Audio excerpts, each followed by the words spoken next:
Oke, puji Tuhan, selamat malam semuanya, salam malam hari ini, puji Tuhan ya dari Jogja ada hambanya Pak Edi Susanto juga ya. Nah, malam hari ini kita boleh bersyukur karena bangsa kita setelah merdeka 76 tahun ya.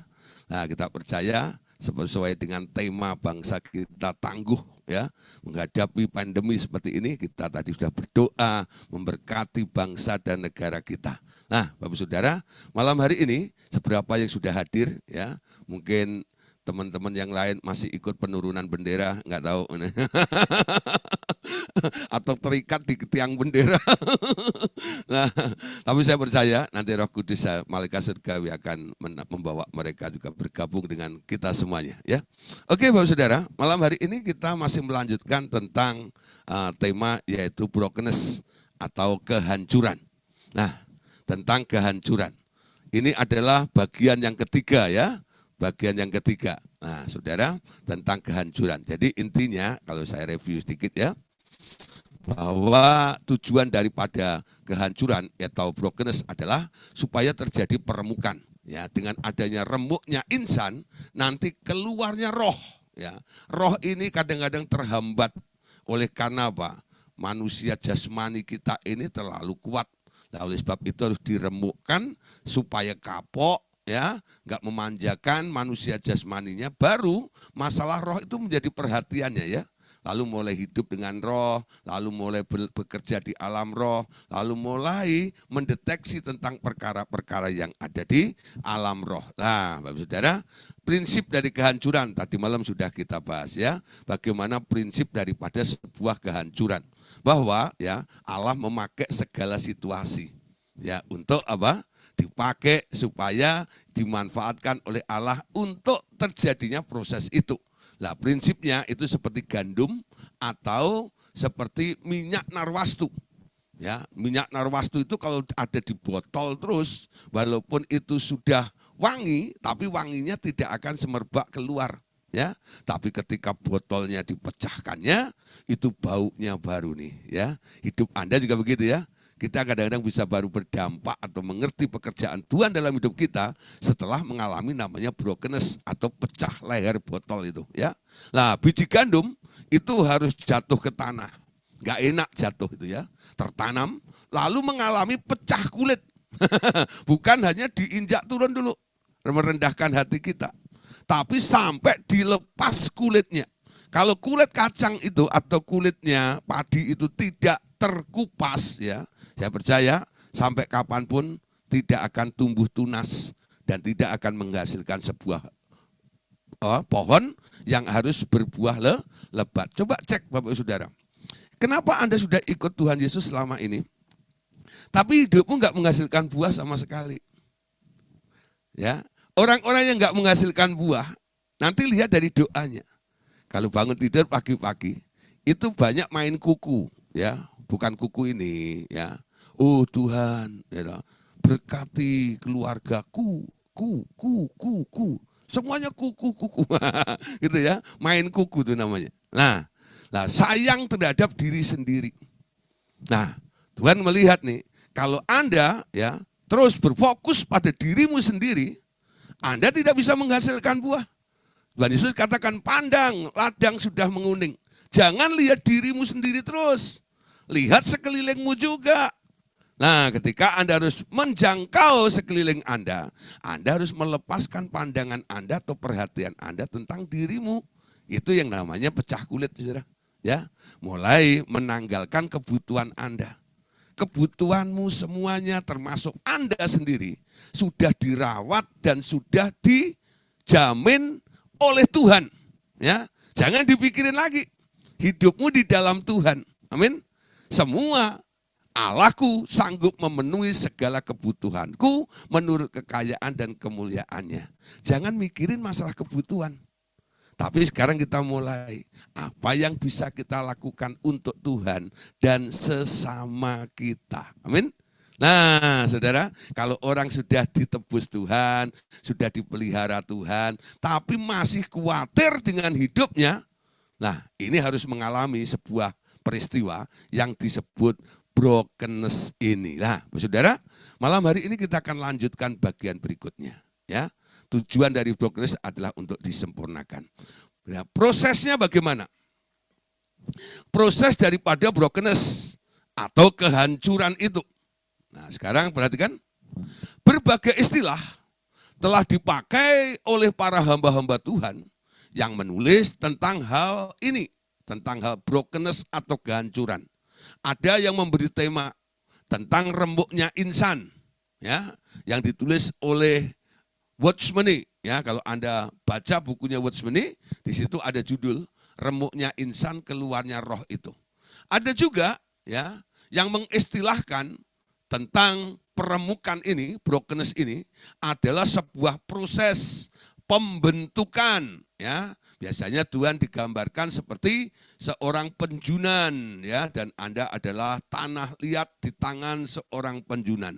Ada juga ya yang mengistilahkan brokenness atau kehancuran ini adalah sebuah proses salib. Karena setiap orang yang ikut Tuhan Yesus harus menyangkal diri dan memikul salibnya setiap hari. Ya. Nah, salibnya siapa? Bukan salibnya Yesus. Salib Anda. Setiap orang yang percaya kepada Tuhan Yesus katakan, marilah kepadaku, hai semua kalian semua yang letih, lesu dan berbeban berat, aku akan memberikan sentosa atau kelegaan kepadamu. Setelah itu ada ayat berikutnya, pikulah kuk yang kupasang dan belajarlah kepadaku supaya kamu rendah hati, ya, dan lemah lembut. Nah, kuk yang dipasang oleh Tuhan di dalam diri Anda, itulah salibmu. Tujuannya apa Anda dipasang kuk itu? Supaya bisa dikendalikan oleh Tuhan. Gak hidup seenaknya sendiri, gak hidup semaunya sendiri. Hidupmu sekarang dikontrol 100% oleh yang memasang kuk di atas bahumu itu loh. Amin. Jadi orang yang ikut Tuhan Yesus itu gak bebas sebenarnya. Anda sekarang berkomitmen, amin. Anda sekarang berkomitmen ikut Yesus, ya. Orang beriman harus terus ada di dalam track yang benar, yaitu jalan Tuhan itu loh. Anda pakai jalanmu sendiri, mikir sendiri, Anda akan tersesat. Segala sesuatu sekarang tergantung Tuhan, bukan tergantung Anda. Amin. Anda nggak boleh melepaskan diri dari ketergantungan dengan Dia. Walaupun Anda sudah punya pengalamannya. Ya, pengalaman tidak bisa dijadikan standar untuk sebuah pelayanan atau sebuah kemajuan dalam kerohanian kita. Semuanya harus dipimpin oleh Roh. Amin. Nah, Bapak Saudara, sekarang lihat ya, istilah-istilah tadi ya, ada remuknya insan, ada proses pembentukan dan proses salib. Ini semua adalah istilah-istilah yang kita pelajari malam hari ini tentang masalah brokenness atau penghancuran tersebut. Ya, nah, proses kehancuran ini dapat terjadi secara tiba-tiba dalam diri seseorang atau secara perlahan-lahan. Amin. Jadi nanti brokenness ini enggak janjian dulu ya, enggak kulan luan dulu, sepada gitu, enggak. Ya, bulan duun, permisi, punten, oh enggak ada. Ya, ujuk-ujuk, ya, tiba-tiba, ya, datang, ya, ibaratnya seperti tamu yang tak diundang. Ya, nah Tuhan katakan tadi, ya, itu bisa datang secara tiba-tiba atau datang dengan pelan-pelan. Ada orang yang belum siap kelihatannya. Baru ikut Tuhan, berjalan dengan Tuhan, tapi Tuhan mau dia jadi menurut rencana Allah itu. Makanya Tuhan langsung proses dalam kehidupannya. Tapi ada yang lambat sekali, ya.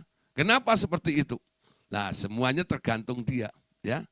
Arah hidup Anda, penyerahan Anda kepada Tuhan, itu yang membuat prosesnya lebih cepat atau lambat di dalam kehidupan kita ini. Nah, Bapak Saudara, sekarang perhatikan sini. Proses berjalan lambat dalam diri seseorang karena kurang pengertian tentang proses salib ini. Biasanya, bila Tuhan membawa kepada kehancuran, orang itu cenderung untuk menarik diri dan kecewa kepada Tuhan atau sibuk menyalahkan orang lain. Ini yang membuat proses kehancuran itu lambat, nggak terjadi di dalam hidup Anda. Ya, orang-orang yang selalu berorientasi mengejar tentang happiness, ketika proses itu tiba, dia selalu menarik diri, kecewa, ya toh? Ikut Tuhan kok begini. Nah, biasanya kadang-kadang kemakan promosi awalnya. Karena pendeta yang memenangkan mereka atau mempertobatkan mereka janjinya apa? Ikut Tuhan utangnya dibayar, ikut Tuhan nanti happy, ya, ikut Tuhan bahagia. Itu aja ya. Tentang masalah pikul salib nggak pernah diberitakan dari awal. Sehingga ketika dia harus memikul salib, mengalami sebuah penderitaan yang diizinkan oleh Tuhan, dia cenderung untuk menarik diri. Nggak usah ikut Tuhan lah. Nah, kenapa? Karena dia nggak mau menderita karena Tuhan. Pikul salib karena dia. Salib jangan sampai hilang. Amin. Banyak orang Kristen itu hanya gemar memasang salib. Di rumahnya ada palang salib. Ya. Nah, menunjukkan dia orang Kristen. Bukan hanya kurang Kristen. Orang Kristen. Nah, karena apa? Di rumahnya ada salib. Ya, wah saudara. Kalau enggak, ibu-ibu ya, orang perempuan biasanya pakai kalung, ya enggak? Nah, kalungnya itu liontinnya ini ya, bandulnya itu salib, itu enggak ya? Tapi orang yang pakai kalung salib, yang rumahnya ada gambar salibnya ya, atau kayu salib itu, tapi mereka enggak hidup di salib. Ketika proses penyaliban itu datang, dia kabur. Buat apa Anda pasang salib? Buat apa Anda punya aksesoris tentang salib, tapi hidupmu tidak disalibkan. Amin. Mending Anda tidak usah pasang salib, ya, tapi hidupmu disalibkan. Saya ingat satu hari ya, kami berjalan ada mission trip waktu itu tahun-tahun 95 ya. Nah, saya baru-baru masuk Jakarta, terus akhirnya kami gabung dengan beberapa teman hamba Tuhan. Lalu ada mission trip ke Lampung ceritanya ya, ke Lampung. Nah, saya lupa itu tempatnya mana, pokoknya ya kampung banget lah gitu ya. Di situ banyak ternak babi. Nah, ya. Nah, jadi terus kita bikin KKR di sana. Siangnya ada seminar ya. Nah, saya ingat waktu itu yang khotbah di KKR-nya adalah siapa? Pak Andreas Melkisedek gitu ya. Lah, itu saya kenal beliau waktu jalan bareng di situ. Nah, saya sama teman saya ini ya, satu mobil. Waktu itu konvoi ya, kurang lebih ada 6 atau 7 mobil gitu ya. Nah, keluar dari Bakauni itu, nah setelah keluar dari kapal ya, mobil teman saya ini diseruduk atau ditabrak dari belakang itu, disodok sama truk. Mobilnya sedan ya. Tahu apa ya saudara? Mulutnya kebuka, gara bagasinya itu belakang akhirnya kebuka, nggak bisa ditutup, penyok sana, penyok sini gitu ya. Nah, dilawan sama truk yang gede itu. Ya, wah dia keluar. Ya, lalu dia marah-marah sama yang punya truk ini. Ya, nah. Padahal ya Anda tahu ya, dia seorang hamba Tuhan juga, dia juga seorang bisnismen juga. Nah, dia itu mobilnya penuh dengan tulisan-tulisan, tulisan rohani, ayat-ayat, ada gambar salibnya, ada gambar Tuhan Yesusnya. Pokoknya kacanya itu penuh tentang itu ya. Tapi dia keluar gitu, dia marah-marah, dia minta suratnya orang itu, lalu bilang, aku tahan ini, nanti kita ketemu di Jakarta, kamu harus ganti ini dan itu. Ya, nah. Terus akhirnya ya sudah, yang menabrak merasa bersalah, dia nurutin tuh kata teman saya itu. Nah, ketika kita di mobil bertiga, ada teman saya satu lagi bilang gini, nah ya saya heran sama kamu, yang ngomong bukan saya hanya mendengar, yang ngomong temannya satu lagi. Ya, sebenarnya ya ampuni sajalah. Ya, pertama dia hanya sopir truk, yang kedua betul nggak ya? Lah itu nggak seberapa lah ya lah. Nah, kita bisa nanti patungan atau apa untuk benahin itu dan sebagainya. Yang ketiga ini, ya, tidak menjadi kesaksian. Kenapa? Buat apa kamu tempelin stiker rohani, betul nggak ya? Tapi reaksimu ketika menghadapi persoalan, ya, tidak seperti stikernya itu. Ngerti ya saudara ya? Nah ini contoh aja. Nah, saya kembalikan kepada Bapak Saudara. Buat apa Anda pakai kalung salib? Itu enggak ya? Tapi hidupmu enggak disalibkan. Sehingga tidak menjadi kesaksian. Ya. Nah, Anda harus siap. Kalau Anda menarik diri ketika proses itu terjadi, brokenness itu akan jadi lambat. Bukan Tuhan enggak mau memproses Anda supaya Anda lebih cepat jadi. Anda yang menarik diri. Anda kecewa dengan Tuhan ketika persoalan atau pencobaan itu datang ke dalam diri Anda. Nah, Bapak Saudara, sekarang kita harus mengerti, ya. Nanti kita akan belajar, ya, apa yang harus kita hindari dan apa yang harus kita terima, walaupun itu enggak enak, ya.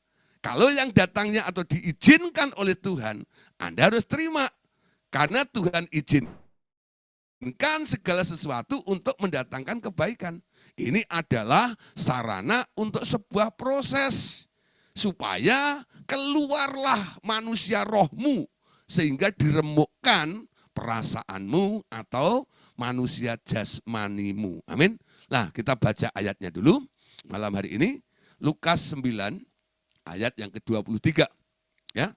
Katanya kepada mereka. Ya, katanya kepada mereka semua.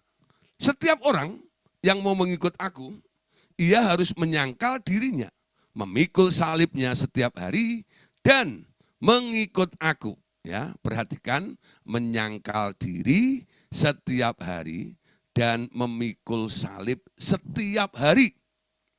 Sangkal dirimu, lalu pikul salibnya setiap hari, baru Anda boleh ikut Tuhan. Amin. Nah, siapa mau ikut Tuhan sekarang? Nah ini, kalau ada ketemu ayat ini, pasti banyak bilang, aduh, nanti kalau salibnya ditaruh dan aku harus pikul gimana? Banyak orang suka kalau Yesus bikin mujizat dalam hidup Anda. Tapi ketika dia bilang, ya, nih salib pikul ya, sangkal dirimu. Jangan mikir enak tentang dirimu. Nah, mulai malam hari ini, kalau Anda mau proses itu cepat terjadi dalam hidup Anda, mulai kalau boleh katakan lagi kepada Tuhan, Tuhan, bentuk aku secepatnya. Ketika Anda ngomong seperti itu, ya, nggak usah pakai besok. Mulut Anda baru selesai, baru bilang amin, itu langsung muncul. Ya, ujiannya langsung muncul, testingnya langsung muncul, langsung terjadi di dalam kehidupan Anda. Amin. Nah, siapa yang pernah bilang, Tuhan bentuk aku? Atau nyanyi, ujilah aku Tuhan. Oh, hebat ya. Kalau mau diuji Tuhan, mau dibentuk, mau diproses oleh Tuhan, bagaikan bejana siap dibentuk. Nah, jangan enak nyanyinya tok. Ketika Anda mulai mengatakan seperti itu, saya percaya brokenness sudah siap. Ya, Anda harus siap untuk menghadapinya. Bagian-bagian jasmanimu nanti akan diremukkan. Tuhan mau keluarkan manusia rohmu. Amin. Manusia rohmu. Sehingga Anda boleh berpenampilan, bereaksi seperti manusia rohani. Ya, berpikir seperti manusia rohani. Pikiranmu bukan pikiran duniawi, tapi berpikir seperti Kristus, bereaksi seperti Kristus. Bagaimana bisa terjadi? Harus keluar dulu dari namanya proses brokenness atau kehancuran ini. Amin.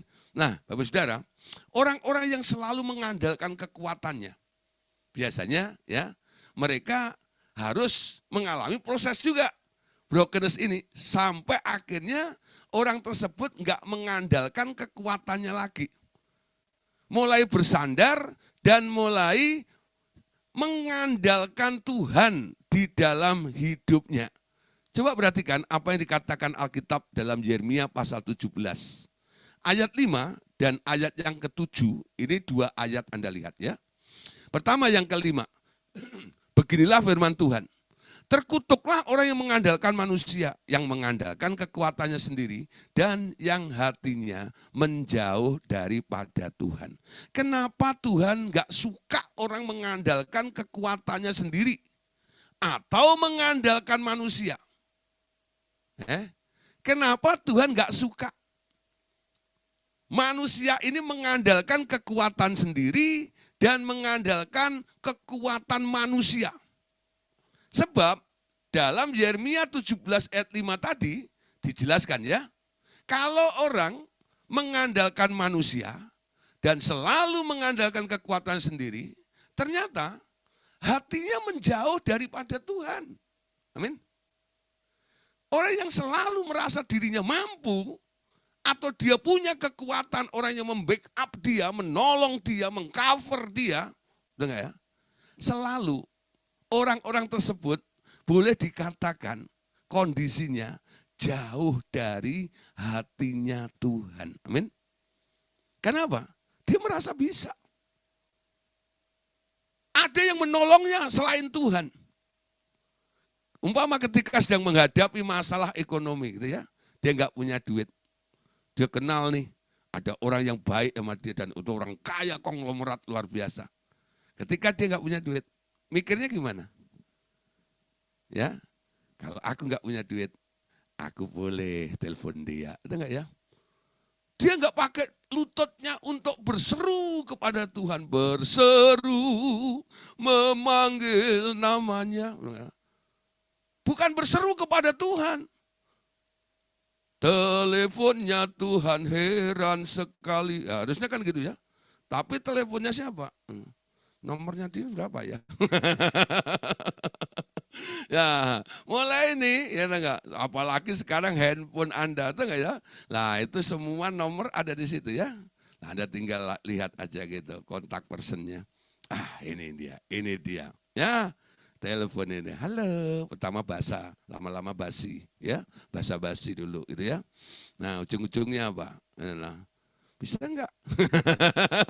Tolong saya. Bisa enggak pinjemin saya dan sebagainya ya. Nah, tapi nanti Tuhan akan arahkan Anda, giring Anda, sampai Anda nggak bisa mengandalkan manusia itu. Ya, manusia menolong Anda ada batasnya, betul nggak? Tuhan kadang-kadang bikin situasinya. Orang yang tadinya baik dengan Anda, suka menolong Anda, ketika Anda membutuhkan pertolongan dia, ya Tuhan itu punya akses ke dalam hati setiap orang, bukan? Ketika proses itu diizinkan terjadi pada Anda, orang yang tadinya begitu loyal, begitu baik dan gampang sekali untuk menolong Anda, tahu-tahu jadi keras hati dengan Anda. Ya. Nah, Anda mulai bingung, salah saya apa? Kenapa dia berubah?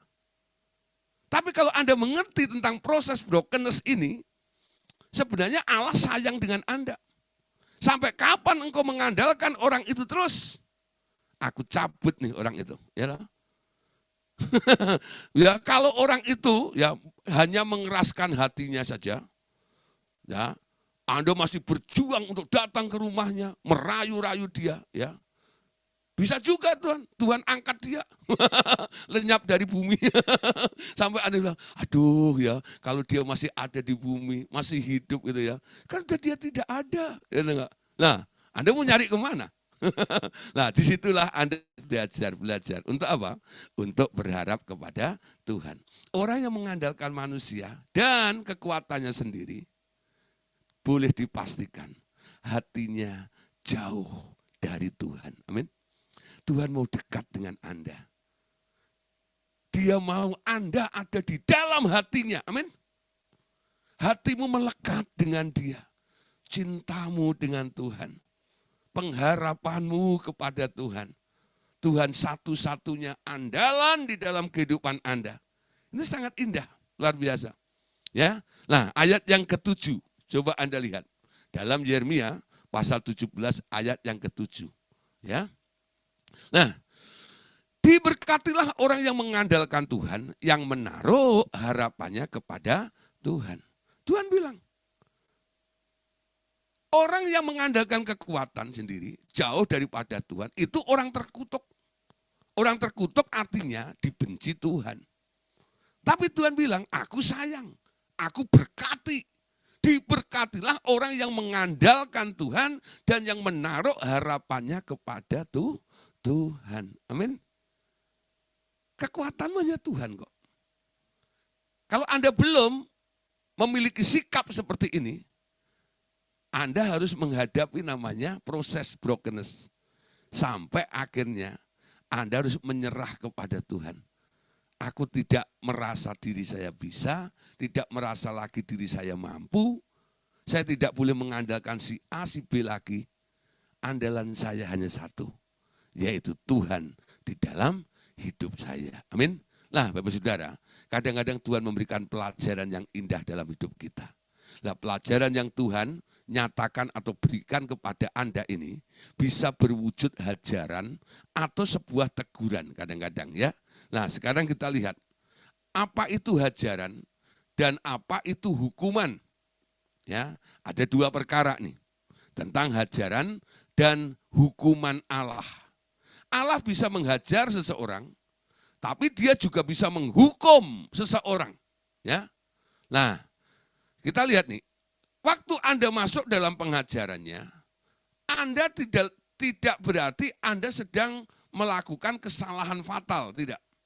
Tapi hukuman terjadi karena adanya sebuah pelanggaran yang dituntut oleh si iblis sehingga mau tak mau Allah tidak bisa mengcover Bapak Ibu Saudara sehingga iblis menggocoh Anda ya, dan itulah yang disebut hukuman itu terjadi. Kristus menerima ganjaran atau hajaran agar kita yang di dalam Kristus tidak menerima ganjaran atau hajaran atau hukuman lagi. Tetapi bila Anda keluar dari Kristus, yakni bila memasuki daerah daging lagi, hajaran, perhatikan ya, kembali akan Anda alami. Ya, akan Anda alami. Nah, perhatikan saudara, ketika Tuhan Yesus disalib, sebelum dia disalib, dia dihadapkan kepada Pilatus. Dalam Lukas 23 ayat 22, kata Pilatus untuk ketiga kalinya kepada mereka, kejahatan apa yang sebenarnya telah dilakukan orang ini? Tidak ada suatu kesalahan pun yang kudapati padanya, yang setimpal dengan hukuman mati.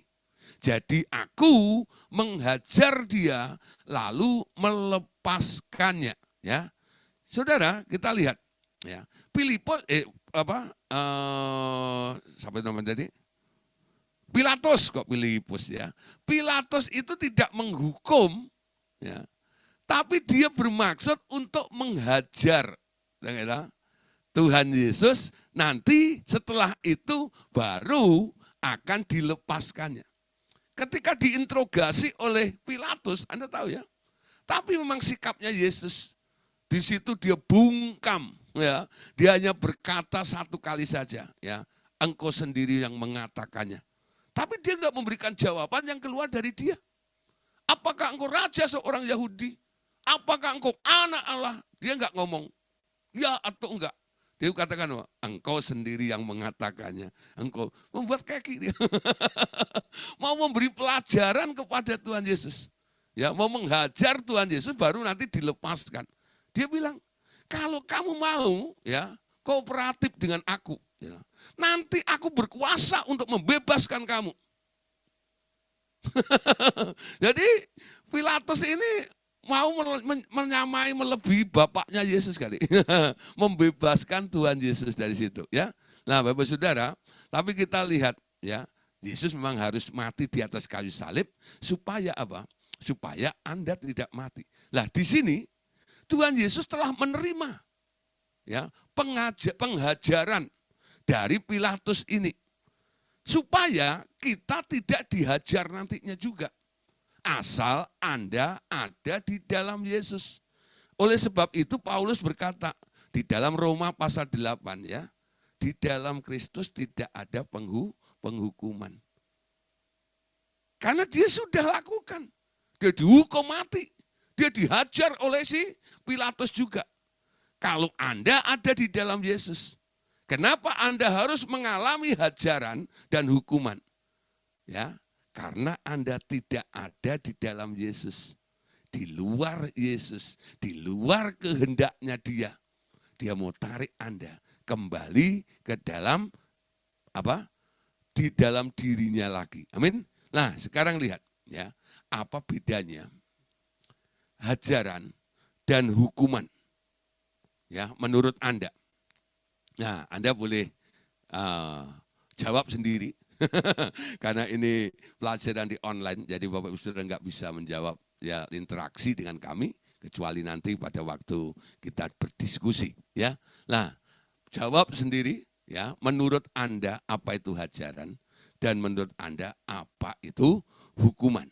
Nah, sebelum saya jelaskan kita lihat ayatnya dulu ya. Yesaya 53 ayat yang kelima. Yesaya 53 ayat yang kelima. Tetapi dia tertikam oleh karena pemberontakan kita, dia diremukkan oleh karena kejahatan kita. Ganjaran yang mendatangkan keselamatan bagi kita ditimpakan kepadanya dan oleh bilur-bilurnya kita menjadi sembuh. Yesaya 53 itu bicara tentang Tuhan Yesus yang melakukan segala sesuatu, menanggung penderitaan untuk kita semuanya. Semua sudah ditanggung oleh Tuhan Yesus. Asal Anda ada di dalam Tuhan Yesus, saya percaya sebenarnya Anda tak perlu mengalami namanya brokenness. Jadi orang-orang yang mengalami brokenness ini pasti keluar dari Yesus. Amin. Kalau Anda tinggal di dalam Dia, nurut sama Dia, melakukan kehendaknya, Anda tak perlu mengalami namanya brokenness. Sehingga Anda tak perlu mengalami pengajaran ataupun hukuman itu. Karena apa?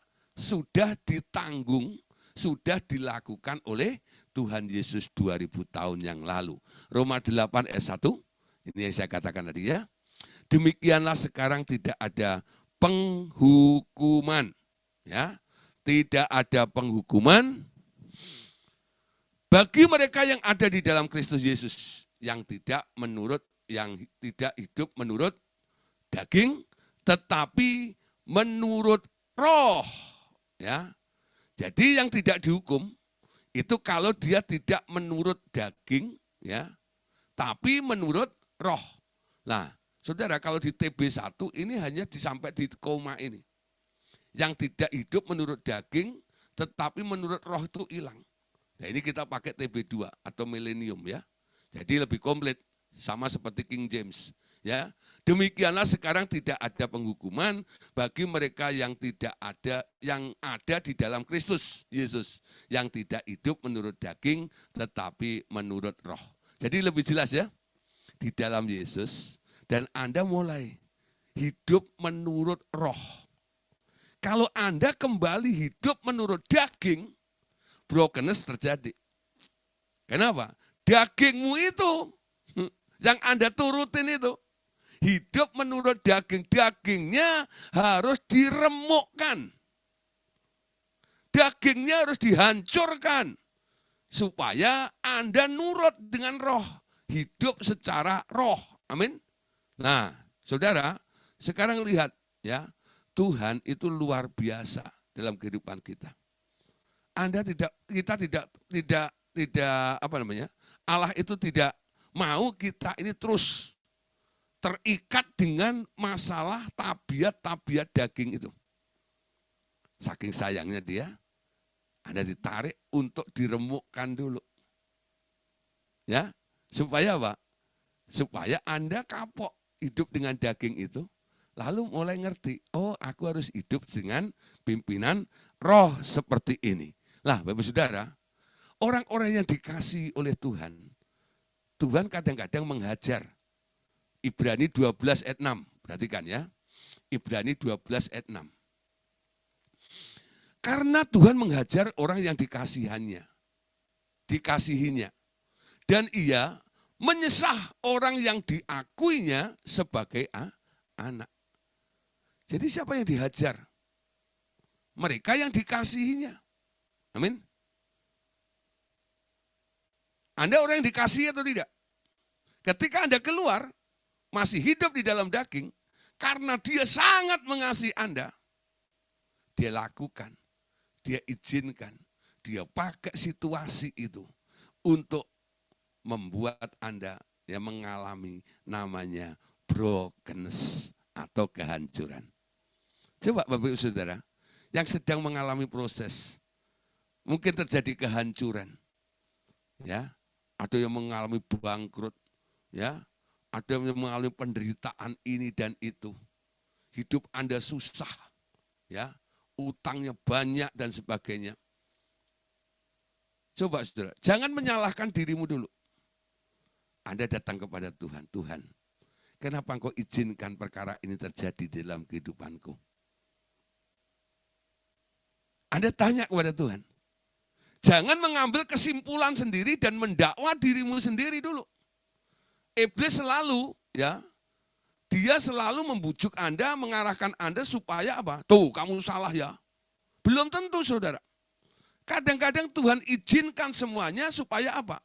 Anda jera dengan apa yang selalu Anda lakukan, dan Anda mulai berubah. Ketika sesuatu terjadi, way out-nya apa? Reaksinya bagaimana? Mengandalkan kekuatan sendiri atau mengandalkan sesama, atau Anda sudah mengandalkan Tuhan di dalam hidup Anda? Ketika Anda masih mengandalkan kekuatan dirimu dan selalu mengandalkan kekuatan manusia, Tuhan izinkan Anda mengalami brokenness itu. Ya. Nah, sampai Anda akhirnya kapok. Ada orang saudara ya, udah utang kalau macam gini ya. Ya, jadi sampai istilahnya gali lubang tutup lubang. Ya, sampai dia kejebur lubang sendiri juga. Nah, sudah kejebur lubang, gali lubang lagi dan sebagainya gitu. Enggak kapok-kapok saudara. Ya. Nah, sampai akhirnya Tuhan bilang, sampai kapan kamu hidup dengan utang seperti itu? Ya. Aku mau bebaskan kamu. Andalkan aku. Ya. Kamu akan tidak berhutang seperti itu. Tapi orang itu kadang merasa hutang itu enak. Ada beberapa orang kadang-kadang saya nasihati, ya. Dia bilang, "Pak, kan nggak apa-apa. Kalau nggak punya duit utang, nanti saya kerja, mengandalkan kekuatan ya. Bisa bayar kok, Pak. Ya. Saya akan ngelembur, Pak. Ya, ekstra kerja untuk membayar utang saya." Dan akhirnya lunas juga, saudara. Ada masalah lagi, dia utang lagi, saudara. Dia bisa bayar lagi. Dan itu terus seperti itu. Ya, ketika ada masalah, kekurangan, dia pinjam, lalu dia bayar, dengan kekuatannya dia bisa membayar itu juga. Ya, saya bilang, kamu nggak capek hidup seperti ini? Ya, utang, bayar, utang, bayar, utang, bayar. Nah, coba nih, kamu nggak kapok hidup seperti itu? Coba mulai berpikir yang baru. Ketika terjadi masalah, kamu sedang menghadapi kekurangan, jangan cari pertolongan ke orang. Siapa yang bisa minjemin saya? Kamu punya Tuhan, saya bilang. Kenapa kamu nggak datang kepada Tuhan? Tuhan yang mempunyai langit, bumi, dan segala isinya itu. Seperti Paulus katakan, segala perkara dapat kutanggung di dalam Dia yang memberikan kekuatan kepadaku. Saya percaya, ya, bagi Tuhan itu nggak ada yang sulit untuk menolong Anda tentang keuangan sekalipun. Anda tahu, saudara, di surga itu lantainya emas, amin. Nah, di dunia itu emas Anda gantung-gantung di telinga Anda. Nah, di surga itu cuma diinjak-injak doang. Nah, kalau Allah itu mau menolong Anda ya, Anda punya utang berapa M gitu ya. Allah pura-pura kesandung itu satu lantai dari surga itu ditendang oleh Allah, jatuh ke depan rumah Anda, itu sudah berapa ton. Anda tinggal jual emas dan itu bukan emas yang karatan. Asli sudah, surga. Bagi Tuhan itu gampang sekali untuk menolong. Nah, saya bicara seperti ini, ya, karena saya belajar hidup mengandalkan Tuhan. Mujizat akan terjadi setiap hari dalam hidup Anda. Dan Anda nggak punya utang. Kebiasaan mengandalkan orang. Ketika masalah itu datang, Anda selalu cari siapa yang bisa saya telepon, lalu saya minta tolong kepada dia. Pikiranmu selalu begitu. Kenapa Anda setiap punya masalah kok enggak datang? Tuhan, dengarlah. Aku percaya Tuhan. Engkau bisa, dengarlah, memulihkan keadaanku ini. Engkau bisa memberkati aku. Nah, kenapa Anda lebih condong telepon ke orang daripada telepon ke Tuhan? Amin. Telepon Tuhan itu kalau yang belum tahu ya, saya kasih tahu. Telepon Tuhan itu nomornya 333. Yeremia 33:3. Nah, teleponnya Tuhan heran sekali. Amin. Nah, berserulah kepadaku, maka aku akan menjawabnya. Amin. Berserulah kepadaku, maka aku akan menjawabnya. Walaupun Anda punya pengajar, punya mentor seperti saya, gitu ya, jangan mengandalkan saya. Saya bawa Anda kepada Tuhan. Amin. Kalau saya bisa berjumpa Tuhan, mengalami dengan Tuhan, saya harap Bapak Ibu Saudara juga sama. Bisa mengalami dengan Tuhan. Alami dengan Tuhan. Anda berpikirnya begini loh, kalau Pak Gideon bisa, saya harus bisa. Saya dulu juga membangun, mendevelop diri saya seperti itu. Saya lihat mentor saya. Dari beberapa orang, mungkin murid daripada Pak Andreas itu. Ya, mungkin salah satunya saya yang jarang didoain. Ya, kenapa? Saya enggak cengeng dengan beliau, enggak. Dikit-dikit, Pak, tolong Pak doain. Enggak. Nah, kalau ketemu Pak Andreas itu tanya, Pak doain gitu. Nah, yang lain selalu begitu. Sampai ngantri kalau macam gitu ya. Kalau ada yang nanya, Pak Gideon, enak ya deket sama Pak Andreas gitu, sering didoain. Siapa yang sering didoain? Gitu enggak? Saya jarang didoain. Nah, ya. Tapi saya mulai develop diri saya. Kalau Pak Andreas bisa, saya harus bisa. Amin. Saya kejar. Kadang-kadang saya perhatiin. Oh, kalau Pak Andreas mengalami masalah seperti ini. Diam-diam saya amatin. Saya pengen tahu apa yang dilakukan oleh senior saya ini. Apa dia telepon sana sini? Enggak. Apa dia curcol tentang masalahnya? Enggak. Ya. Nah, kalau dulu sebelum dia Pak Andreas itu masuk sabatikal, dulu kerjaannya kalau ada masalah dikelilingi meja ya, pengakuan iman. pengakuan iman. Nah, setelah masa sabatikal itu Pak Andreas beda lagi, ya. Dia jarang-jarang pengakuan iman. Ya. Tapi mulai ya nangkep dengan roh langsung. Ya. Nah, bukan menggerakkan jiwanya. Tapi tune up ya. Jadi ini mindsetnya ini mulai disamakan dengan frekuensinya Tuhan. Dia enggak mau mikir apa yang Tuhan mau kerjakan. Semua yang terbaik. Oh gitu ya mekanismenya. Oh gitu ya caranya. Saya mulai terapkan juga. Nah, saudara, saya harap Bapak Ibu Saudara sama seperti itu. Ya, jangan andalkan Tuhan. Tapi kalau Anda ya memang tidak ada dalam kondisi seperti itu, karena Dia mengasihi Anda, tadi dalam kitab Ibrani pasal 12:6, karena Tuhan menghajar orang yang dikasihaninya dan menyesah orang yang diakuinya sebagai anak. Amin. Tuhan izinkan brokenness terjadi karena Dia sayang sama Bapak Ibu Saudara. Amin. Mau disayang?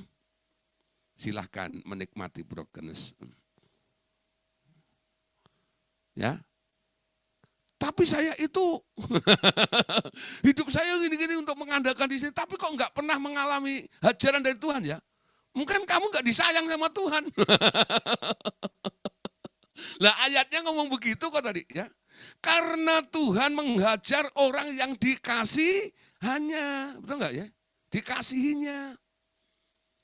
Jadi kalau Anda salah, nggak dihajar oleh Tuhan, jangan-jangan Anda nggak dikasih oleh Tuhan. Dan dia menyesah yang diakui sebagai anak.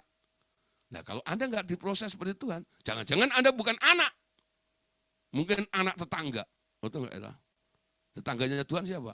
Ya si Lucy itu. Ya cuma dua, betul nggak ya? Nah dua Tuhan tuh. Kalau nggak si Lucy ya si Allah. Betul nggak ya? Nah Anda anaknya siapa? Amin. Ayat yang ke-7. Baca ya. Ibrani 12 ayat yang ke-7. Dia katakan, jikalau kamu harus menanggung ganjaran Allah, memperlakukan kamu seperti anak. Di manakah terdapat anak yang tidak dihajar oleh orang tuanya? Anda anak atau bukan di sini? Ya, ayat yang ke-10.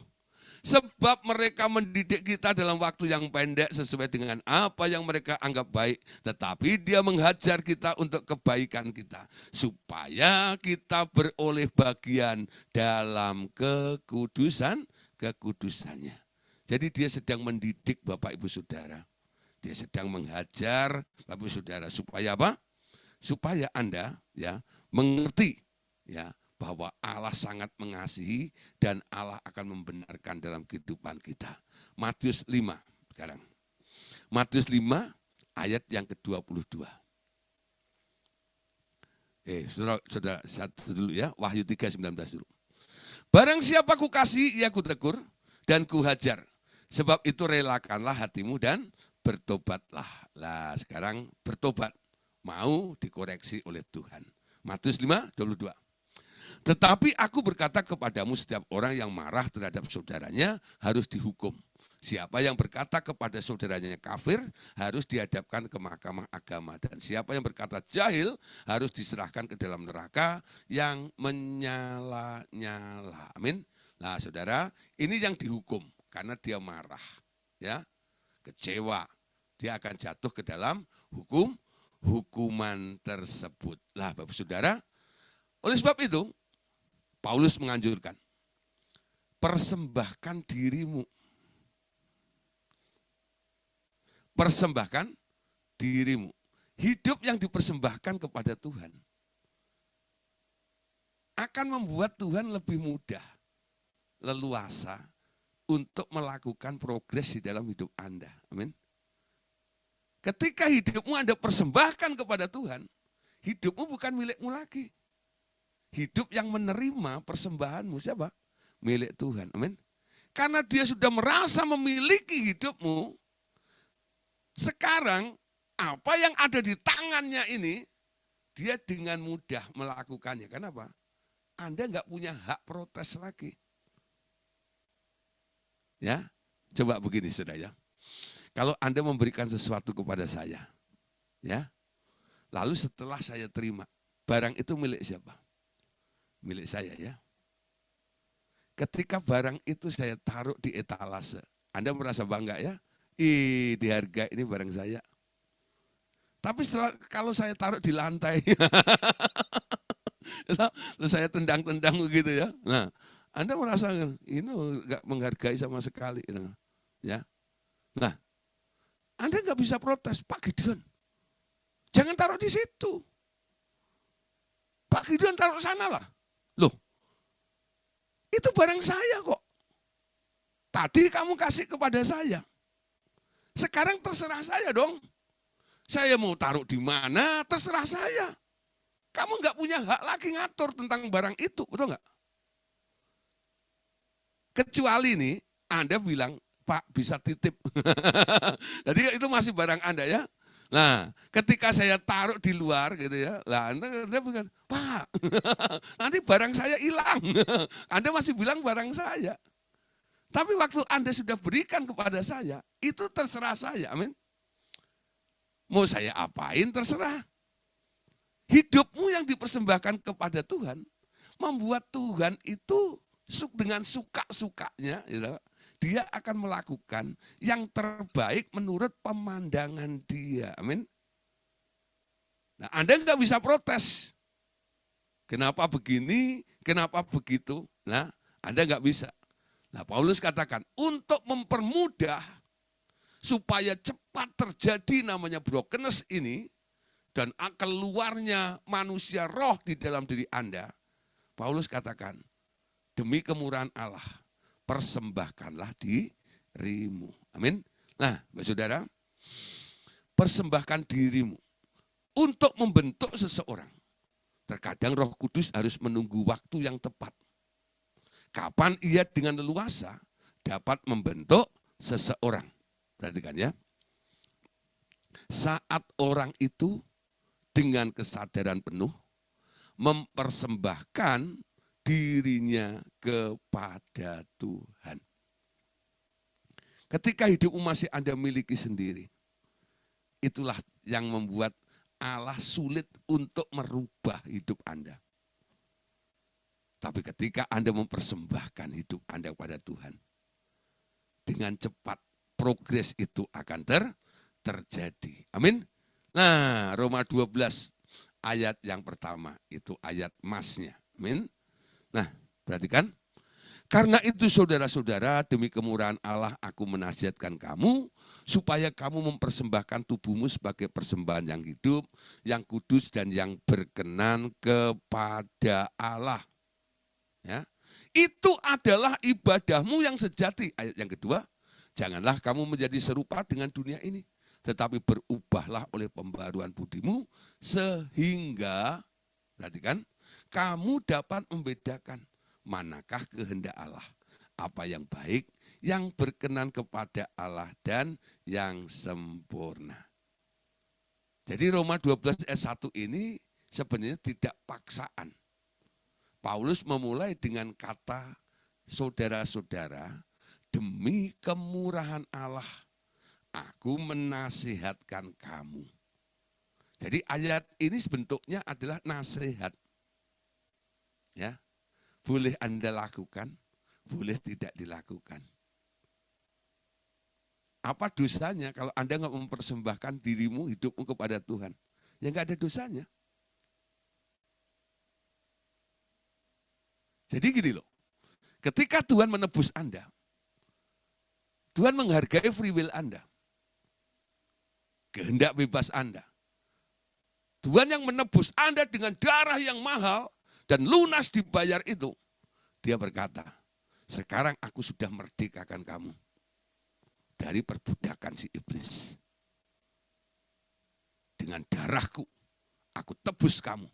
Sekarang, ya, terserah kamu. Kamu mau balik kepada tuan lama yang kejam itu, balik kepada dunia lagi yang lemah itu, silahkan. Ya, kamu mau hidup ya menurut keinginanmu sendiri, silakan. Hidupmu kamu miliki sendiri, enggak diserahkan ke setan, tuan yang lama, ya silahkan. Jadi kamu menjadi orang independen, ya, enggak ada yang memiliki.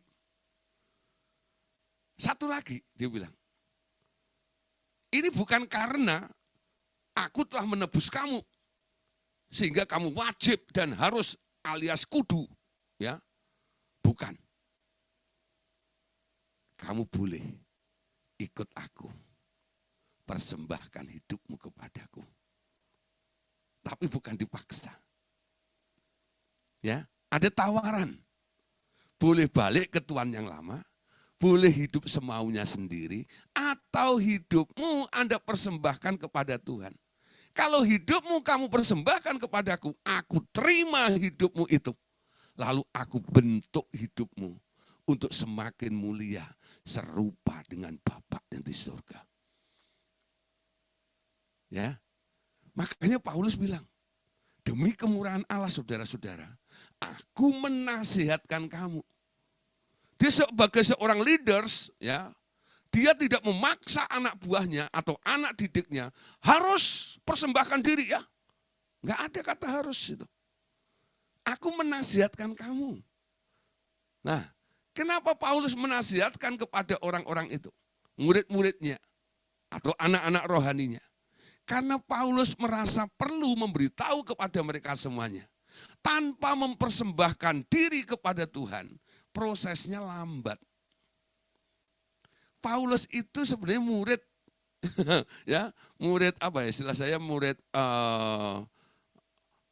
yang terakhir ya dari murid-murid Yesus. Ya.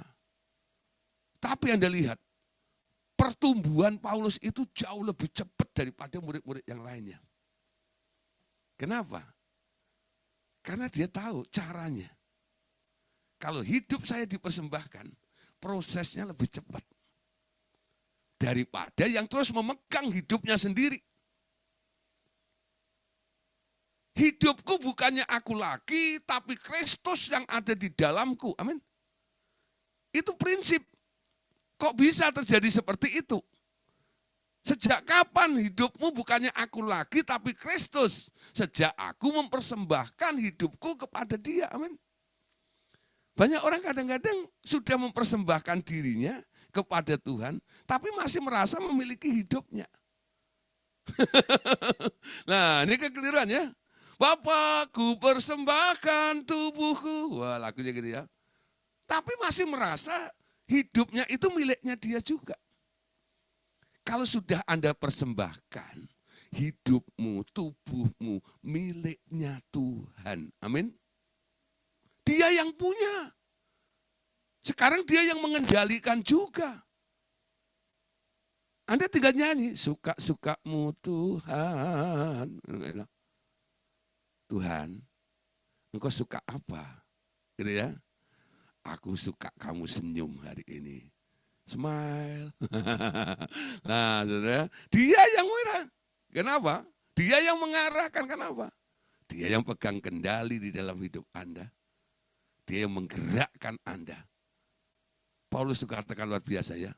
Aku bergerak hidup di dalam Dia. Udah enggak?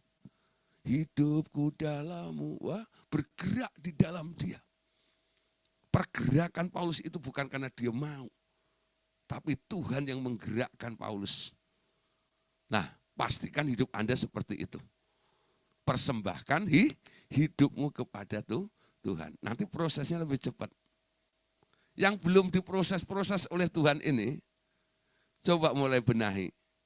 Mulai malam hari ini, datang pada Tuhan. Tuhan, aku persembahkan hidupku kepadamu. Sekarang hidupku bukannya aku yang punya, Engkau yang punya. Silahkan Tuhan kerjakan yang terbaik menurut kehendak dan maumu Tuhan. Doanya begitu saja. Apa yang dipandang baik oleh dia? Kalau memang Anda wajib dan harus diproses oleh Tuhan, brokenness terjadi. Ya, dia mau singkirkan semua, mungkin sifat, karakter Anda tentang hal-hal yang bersifat daging itu. Supaya apa? Manusia rohmu muncul nantinya. Narwastu itu harus menghasilkan bau yang harum. Biji gandum itu harus bertumbuh sampai ada tunas dan menjadi pohon yang menghasilkan buah yang lebat. Hidupmu akan semakin efektif nanti. Tadi ada yang tanya di WhatsApp, Pak, dia mungkin pengikut ya ada di Facebook saya kan rajin posting kadang-kadang ya, artikel-artikel seperti itu. Dia bilang gini, Pak bagaimana Pak caranya posting ya, tentang artikel-artikel ini. Karena saya lihat setiap saya posting terjadi pro dan kontra. Nah, dia nggak enak ya, kok ada yang suka, ada yang enggak, macam ya. Nah, saya bilang gini, sekarang setiap kamu punya artikel yang mendapatkan sesuatu, lalu Anda sudah ketik, tanya sama Roh Kudus. Roh Kudus, boleh enggak ini di-upload di Facebook atau di medsos? Nah, nanti kalau Roh Kudus bilang ini, silahkan upload. Nanti kalau ada yang pro dan kontra, itu bukan urusanmu lagi. Karena apa? Dia sudah agree.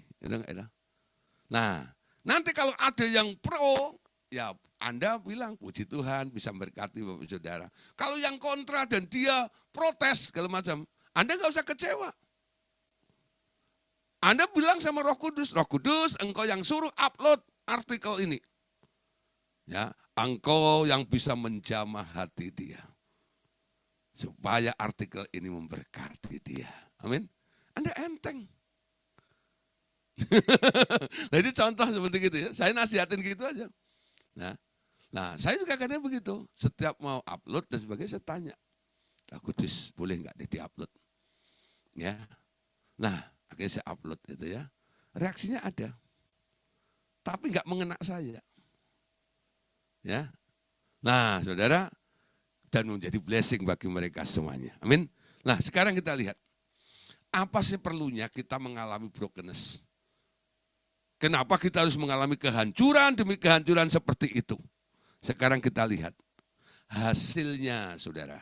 Ya, ketika brokenness itu terjadi, apa yang Tuhan harapkan terjadi, hasilnya dalam kehidupan kita.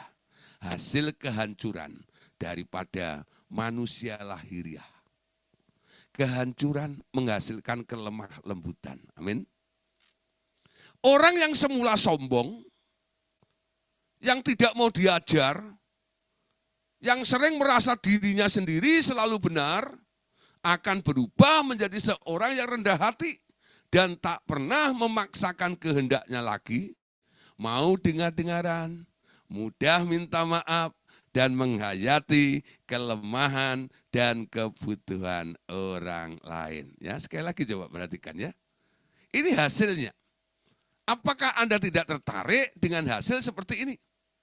Bahwa brokenness atau kehancuran akan menghasilkan pertama kelemah lembutan.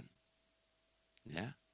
Orang yang dulunya sombong, tidak mau diajar, merasa dirinya sendiri selalu benar, akan berubah menjadi orang yang rendah hati dan tak pernah memaksakan kehendaknya lagi, bahkan dia mau dengar-dengaran, mudah meminta maaf dan menghayati kelemahan dan kebutuhan orang lain. Amin. Siapa yang mau lemah lembut? Orang Solo lemah gemulai. Beda sama orang Batak. Ya, tapi belum tentu orang Solo yang lemah gemulai lebih lembut daripada orang Batak. Belum tentu. Ya. Memang orang Batak itu kalau ngomong kasar. Lemah lembut tidak diukur dari omongannya. Nah, sekarang lihat saudara, ya, lemah lembut itu dihasilkan dari sebuah peremukan. Amin. Anda tahu tepung? Tepung crispy. Itu enggak tahu. Kok Anda tahu tepung itu ya? Bagaimana proses tepung itu?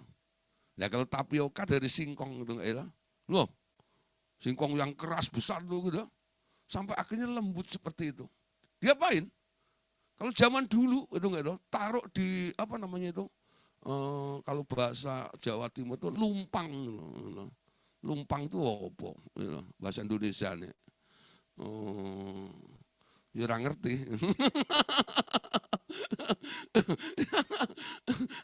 Ya pokoknya tahu saya itu lumpang lah, sama alu gitu ya. Nah, itu langsung tuk tuk tuk tuk tuk tuk tuk tuk dihancurin seperti itu.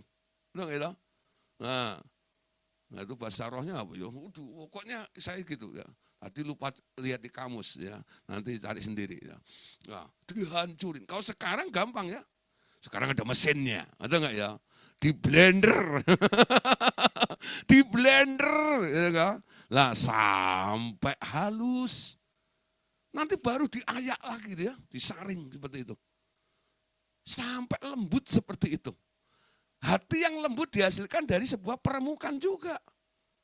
Hati yang penuh dosa, keturunan Adam, itu mewariskan hati yang berontak. Hati yang keras, amin. Dan Tuhan Yesus katakan, aku akan memberikan kepadamu hati yang baru, hati yang taat, hati yang lembut. Bagaimana proses terjadinya? Dari hati manusia yang keras, berontak itu, sekarang jadi hati yang taat dan lembut. Bagaimana caranya? Hanya satu caranya. Hatimu harus diremukkan dulu, amin. Hati yang remuk tidak kau pandang hina ya Tuhan, amin. Wah saudara, luar biasa. Daud itu punya pengalaman sampai akhirnya dia bisa menuliskan itu. Daud itu, waduh, awalnya menjadi orang yang sangat pede gitu ya. Percaya diri kuat. Karena dia punya pengalaman. Memang pengalamannya dengan Tuhan. Tapi pengalaman itu yang selalu diajukan. Dia punya pengalaman melawan singa dan beruang. Ketika menghadapi Goliat, dia bilang sama Saul, hambamu ini sudah terlatih. Kalau menghadapi gini, ya gitu ya. Sampai akhirnya dia mengalami banyak proses dalam hidupnya. Dia jatuh, dia jatuh, dia jatuh. Mazmur 91 dia tulis dalam pengakuan dosanya itu. Ya. Disitulah prosesnya. Dia bisa mengajar orang-orang lain karena pengalaman itu loh. Orang yang pernah remuk nanti melihat orang ya yang belum mengalami peremukan karena dia masih sombong. Nanti Anda bisa mengajar dia, membimbing dia. Ya, kalau Anda belum bisa menerima orang yang sombong di sekitar Anda belum punya pengalaman jadi orang sombong yang diremukkan. Tapi kalau Anda pernah sombong dan Anda pernah diremukkan dan Anda menjadi lembut hatimu, nanti kalau lihat orang sombong di sekitar Anda bisa membimbing orang sombong itu sampai dia menjadi orang lembut juga. Amin. Nah, pengalaman itu penting kadang-kadang terjadi dalam hidup kita. Amin. Nah, Bapak Saudara, sekarang perhatikan berikutnya. Yakub contoh ya, adalah seorang yang licik sekali. Nama Yakub itu berarti si penipu.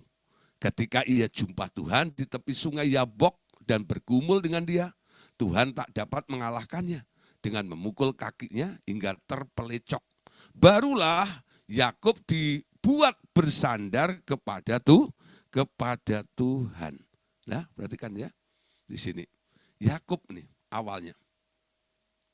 Dia itu orang fighter. Dia pejuang luar biasa. Dikejar sama Esau, hidup dalam pengembaraan. Ketemu sama omnya, namanya Laban, bukan Lakban, bukan ya. Lakban itu kan ya, 60. Ya. Laban. Ya. Ditipu sama Laban. Ya. Sekarang mau main tipu-tipuan, dia menang. Ya, dasar namanya Yakub, betul nggak itu? Yakub itu namanya penipu. Satu kali Yakub akan reuni dengan kakaknya Esau, kangen dengan saudaranya. Tapi ketakutan luar biasa. Di Peniel, di tepi sungai Yabok itu, dia bergumul dengan Tuhan. Ketika bergumul dengan Tuhan, sampai Tuhan tidak bisa mengalahkan dia. Hebat ya. Jadi Tuhan tuh bergumul sama Yakub di piting itu. Di piting itu apa namanya? di piting itu apa namanya? Nah, sama Yakub itu di apa ya? Dirangkul gitu sampai Tuhan itu nggak bisa lepas. Lepaskan aku, matahari sudah menyingsing. Gitu ya. Nah, Yakub bilang apa? Nggak akan ku lepas, ya, sebelum kamu memberkati aku. Oh, kamu minta berkat? Oke, sekarang sebelum aku berkati, aku tanya dulu, siapa namamu? Nah, saudara, ketika Tuhan tanya kepada Yakub, ya, siapa namamu? Kira-kira Yakub ngomongnya kenceng atau pelan? Ada yang bilang kenceng, ada yang bilang pelan. Ya, saya kasih tahu. Yakub itu waktu ditanya Tuhan, dia nggak berani ngomong kenceng, saudara. Karena dia tahu arti namanya. Siapa kamu? Penipu. Loh. Nggak bakal, dia tahu arti namanya. Siapa kamu? Penipu. Nah, si penipu kalau ditanya, usahamu apa? Tisani. Tipu sana, tipu sini. Ya, modalnya cuma omong doang. Nah, sini nggak ada. Ya. Nah, sekarang aku ubah. Kamu bukan Yakub, tapi Israel. Ya. Nah, Anda lihat saudara, pengalaman daripada Yakub ini, akhirnya Yakub itu mengalami namanya brokenness. ya, dengan dipukul kakinya hingga terpelecok. Ya. Nah, terpelecok.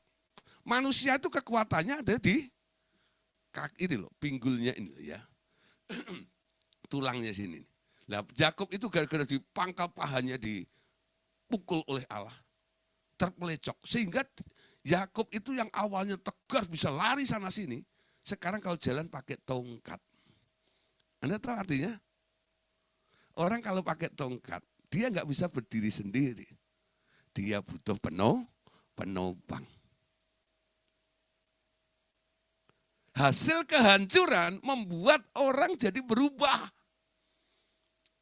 Dari mandiri, ya, sekarang bergantung kepada Tuhan. Butuh tongkat. Karena pangkal pahanya dipatahkan. Orang Yahudi itu ya, itu selalu simbolik, saudara. Sampai hari ini kalau dia potong apa binatang apa itu, dia nanti kalau bagian pangkal paha itu nggak mau makan. Dia ingat engkongnya. Si engkong. Ya, itu bagian binatang manapun dia makan semua, kecuali bagian pangkal paha itu. Dia nggak makan. Setiap dia ingat itu, dia ingat Yakub. Yakub itu Israel. Ya loh, cikal bakal orang Yahudi itu. itu menjadi ini ya. Nah, tapi pengertian bagi kita apa? Dari orang yang tegar, dari orang yang merasa dirinya hebat, sekarang harus berserah dan mengandalkan Tuhan. Sampai kapan saudara merasa Anda bisa? Sampai kapan Anda merasa diri paling mampu? Izinkan Tuhan, membuat brokenness dalam hidup Anda. Sampai Anda harus pakai tongkat. Bersandar kepada Tuhan. Aku enggak bisa. Kalau enggak Tuhan tolong saya. Amin. Enggak ngerti masalahnya apa. Setiap persoalan yang sedang Anda hadapi. Mungkin itu brokenness bagi Anda. Sehingga bisa mengubah sikap Anda dengan Tuhan. Ya. Pandang setiap persoalan asal Anda di dalam Tuhan. Kecuali di luar Tuhan ya. Di luar Tuhan Anda kena hukuman. Di dalam Tuhan. Kalau toh masih harus mengalaminya, kurang apa Tuhan? Aku sudah ikut paduan suara, aku sudah ikut komisi wanita, aku sudah ini. Kenapa engkau izinkan ini terjadi dalam hidupku? Itu brokenness. Karena dia mau ada sesuatu yang berubah di dalam hidupmu. Paling tidak, pengharapanmu kepada Tuhan. Tuhanlah sandaran di dalam hidup Anda. Amin. Sehingga tidak ada orang yang sombong. Tidak ada orang yang bermegah lagi atas dirinya sendiri. Kalau dia harus bermegah karena Tuhan. Amin. Ya, sekarang lanjut ya. Perhatikan lagi. Apa akibat daripada Yakub? Di masa tuanya, Yakub menjadi seorang yang sangat sensitif dan mampu memberkati Firaun dan bernubuat jauh ke masa depan untuk anak-anaknya. Ya, nah saudara, Yakub itu akhirnya memberkati Raja Firaun. Bahkan dia bernubuat untuk Efraim dan Manasye. Ya. Orang yang pernah mengalami jatuh bangun, ada proses dalam hidupnya. Dia sensitif.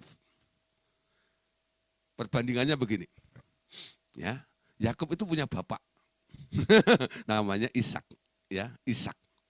Anda tahu ya, Ishak itu anaknya Abraham. Nah, apa bedanya Ishak sama Yakub? Sama-sama pernah menjadi tua. Ya, sama-sama pernah menjadi tua. Nah, cuma Yakub itu anaknya banyak. Ya, nah Ishak anaknya cuma 2, yaitu Yakub dan Esau.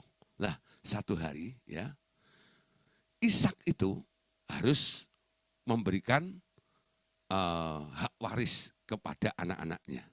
Nah, tradisi mereka anak sulung itu harus menerima 60%. Ya, 60% dari hartanya itu. Ya. Nah, nanti adik-adiknya dapatnya itu 10 adiknya itu. 10 bagi 40%. Yang sulung itu tapi punya kewajiban menggantikan posisi ayahnya. Jadi nasib adik-adiknya kan tergantung yang sulung itu. Ya. Nah, jadi ngerti nih bagian banyaknya siapa tuh? Si Esau ya. Nah, oleh karena si ini Ribkah ya, disayang sama Yakub, dibikinlah skenario. Akhirnya ditipu si Ishak ini. Ya, pakai baju ini kalau macam dapatlah si bungsu ini dapat hak waris anak sulung ya ditanya.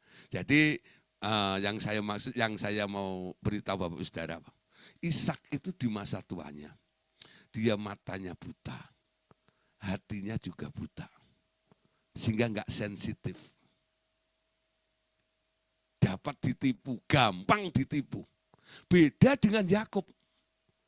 Yakub di hari tuanya matanya juga buta, rabun, ya udah nggak bisa melihat. Dia harus memberkati cucunya, anaknya Yusuf.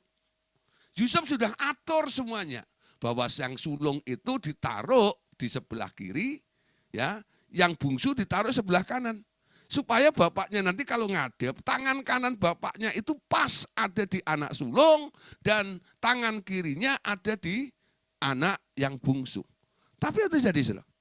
Walaupun dia nggak melihat, waktu memberkati dia silang tangannya sampai Yusuf itu gusar. Pah, sudah gua atur begini. Ya lah. Yakub bilang apa? Aku tahu apa yang harus aku lakukan.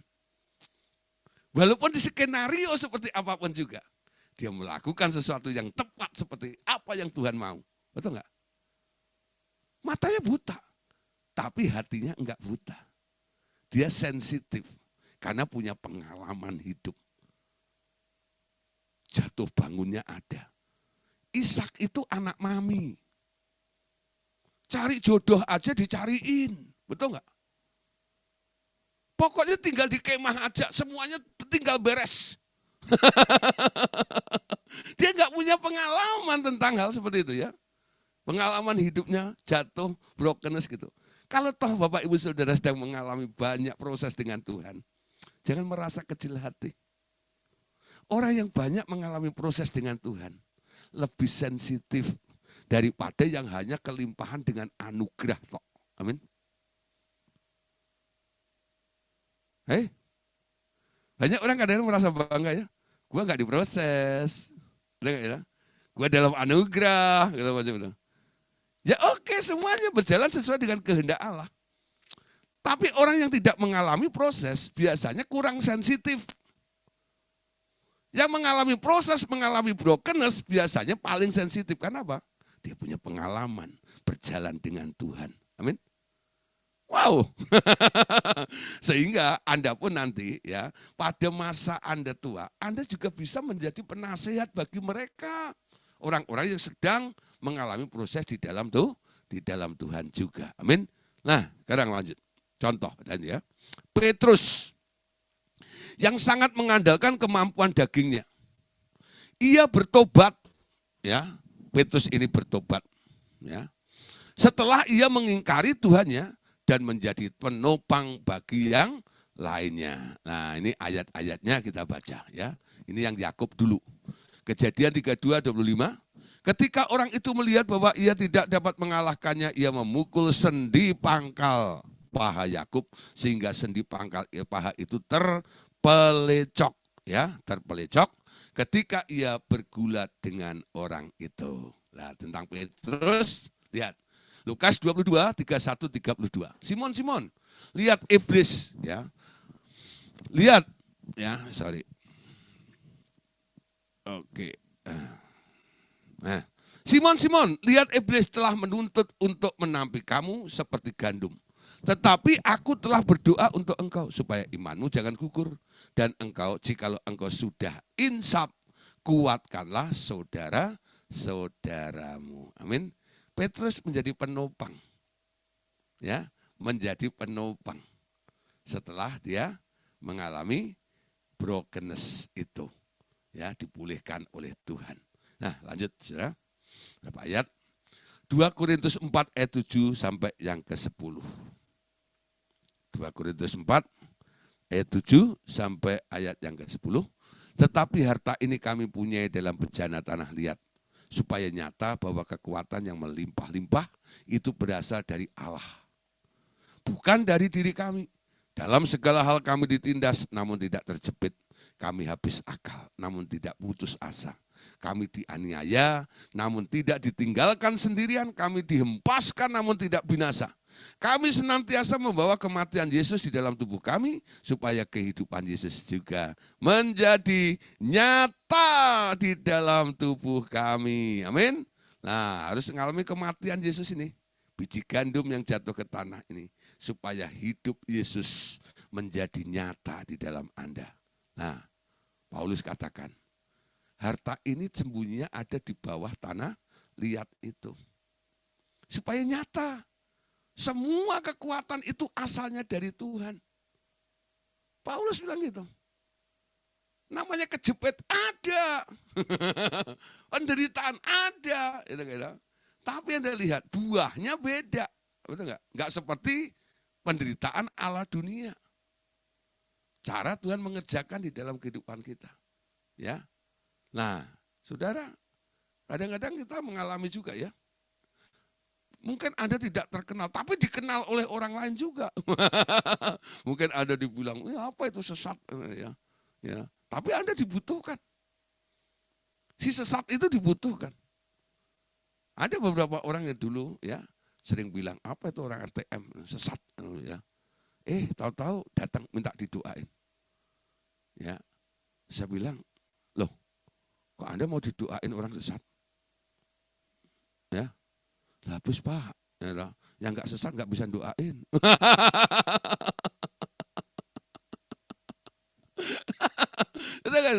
Nah dulu kami ditolak, nah tapi sampai akhirnya ya Tuhan tunjukkan ya siapa sebenarnya yang benar.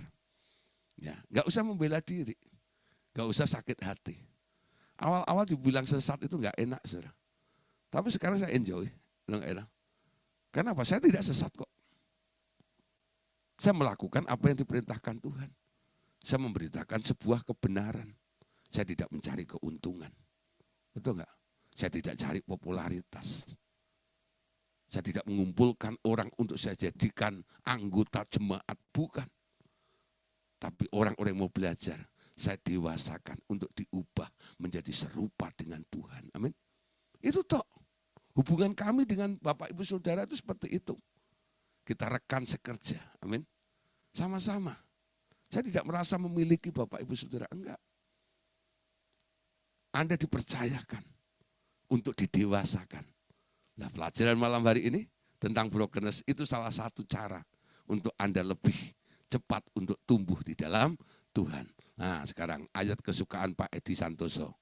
Ayat terakhir. Amin. Nah, 1 Korintus 4 ayat 13. Kalau kami difitnah, kami tetap menjawab dengan ramah. Kami telah menjadi sama dengan sampah dunia, sama dengan kotoran dari segala sesuatu sampai pada saat ini. Amin. Ayat penutupnya enggak enak, ya. Kalau kami difitnah, kami menjawabnya dengan ramah. Amin. Bisa enggak? Pak, berat ini.